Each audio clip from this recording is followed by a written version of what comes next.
Metric టన్నుల చెత్తని డెబ్రిస్ని remove చేయటం జరిగింది. మాస్ క్లీనింగ్ యాక్టివిటీస్ దాదాపుగా 14,629 మాస్ క్లీనింగ్ యాక్టివిటీస్ జరిగాయి.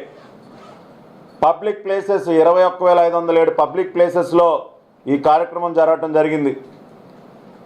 బస్ స్టాప్స్ కానీ బస్ స్టేషన్స్ కానీ మీరు చూసినట్లయితే 4,164 బస్ స్టేషన్స్ కానీ బస్ స్టాప్స్ కానీ ఈ స్వచ్ఛాంధ్ర కార్యక్రమం ద్వారా నిన్న వాటిని శుభ్రపరచడం జరిగింది. మార్కెట్ ప్లేసెస్ 4,850 మార్కెట్ ప్లేసెస్లో ఈ కార్యక్రమం జరగటం జరిగింది. అంతేకాకుండా సాలిడ్ వేస్టే కాకుండా లిక్విడ్ వేస్ట్ సంబంధించి కూడా క్లీనింగ్ ఆఫ్ క్లాగ్డ్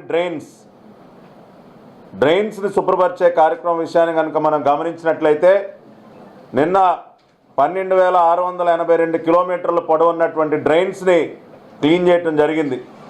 అంతేకాకుండా ప్రజలలో అవగాహన పెంచడం కోసం మరి స్వచ్ఛాంధ్ర సాధనకి మనం ప్రజల్లో కూడా ఒక చైతన్యం తీసుకురావాలి, అవగాహన కార్యక్రమాలు ఏర్పాటు చేయాలి. కాబట్టి అనేక మంది సెల్ఫ్ హెల్ప్ గ్రూప్స్ కానీ ఎన్జిఓస్ సహకారంతో నిన్న దాదాపుగా 19,677 రాష్ట్ర వ్యాప్తంగా 26 జిల్లాలో మనం చూసినట్లయితే 19,677 అవేర్నెస్ ప్రోగ్రామ్స్ని కండక్ట్ చేయడం జరిగింది.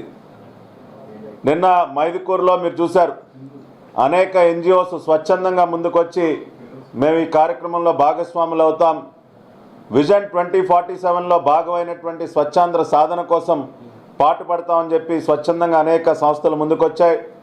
మరి లయన్స్ ఇంటర్నేషనల్ నుంచి వారి ఇంటర్నేషనల్ డైరెక్టర్స్, వారి స్టేట్ చైర్పర్సన్స్ వాళ్ళందరూ కూడా వచ్చి రాష్ట్రంలో ఉన్నటువంటి దాదాపు 400 లయన్స్ క్లబ్స్, దాదాపు 15,000 మంది సభ్యులు మొత్తం కూడా ఈ స్వచ్ఛాంధ్ర సాధన కోసం పనిచేస్తారని వారు ముందుకు రావటం, అంతేకాకుండా ఆంధ్ర ఛాంబర్ ఆఫ్ కామర్స్ వారు మరి కార్యక్రమానికి తమ మద్దతు తెలియజేయటం, ఇండియన్ మెడికల్ అసోసియేషన్ వారు తమ మద్దతు తెలియజేయటం, వివిధ క్రీడా సంఘాలు తమ మద్దతు తెలియజేయటం జరిగింది.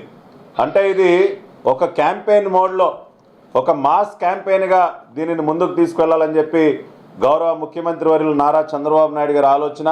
దానికి అనుగుణంగానే మరి అనేక సంస్థలు ఈ రోజున స్వచ్ఛందంగా ముందుకు వచ్చి ఈ కార్యక్రమంలో భాగస్వాములు అవుతూ ఉన్నారు.